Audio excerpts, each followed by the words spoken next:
السلام علیکم ناظرین، اسلامی مہینہ شوال کے 6 روزوں کا حکم کیا ہے اور کیا یہ روزے واجب ہیں، اس کے بارے میں آج آپ کو وضاحت کے ساتھ بتاؤں گی۔ اسلامی مہینہ شوال عربی سال کا 10واں مہینہ ہے۔ ہم اہل اسلام کے نزدیک اس کی حیثیت بڑی نمایاں ہے۔ اس کی پہلی تاریخ کو نماز عید ادا کی جاتی ہے اور جس میں بہتر سے بہتر بدلے کی اللہ تعالیٰ سے دعا کی جاتی ہے۔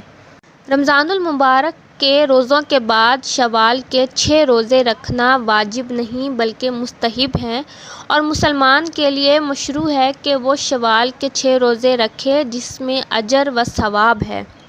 کیونکہ جو شخص بھی رمضان المبارک کے روزے رکھنے کے بعد شوال میں 6 روزے بھی رکھے تو اس کے لیے پورے سال کے روزوں کا اجر و ثواب لکھا جاتا ہے۔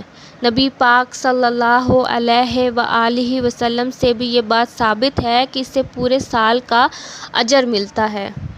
ابو ایوب انصاری رضی اللہ عنہ بیان کرتے ہیں کہ رسول پاک صلی اللہ علیہ وآلہ وسلم نے فرمایا، جس نے رمضان المبارک کے روزے رکھنے کے بعد شوال کے 6 روزے رکھے تو یہ ایسا ہے جیسے پورے سال کے روزے ہیں۔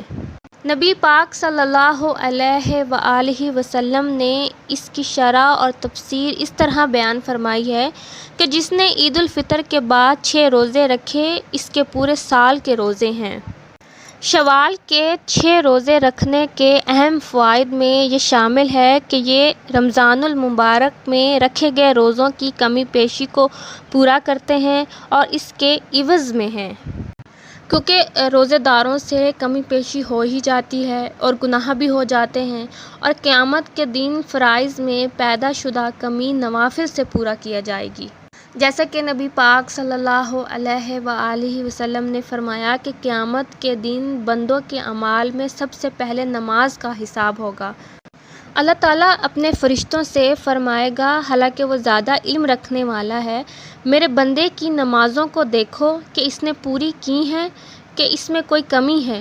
اگر تو مکمل ہوں گی تو مکمل لکھی جائیں گی، اور اگر اس میں کچھ کمی ہوئی تو اللہ تعالیٰ فرمائے گا، دیکھو میرے بندے کے نوافل ہیں، اگر تو اس کے نوافل ہوں گے تو اللہ تعالیٰ فرمائے گا میرے بندے کے فرائض اس کے نوافل سے پورے کرو، پھر باقی اعمال بھی اسی طرح لیے جائیں گے۔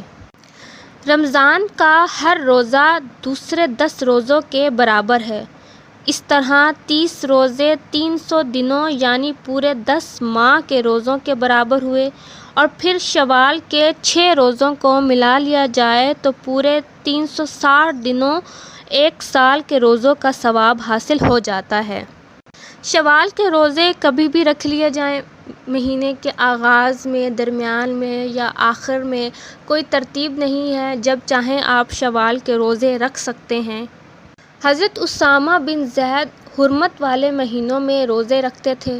نبی پاک صلی اللہ علیہ وآلہ وسلم نے شوال کے روزوں کی اہمیت اجاگر کی تو فرمایا، شوال کے روزے رکھو۔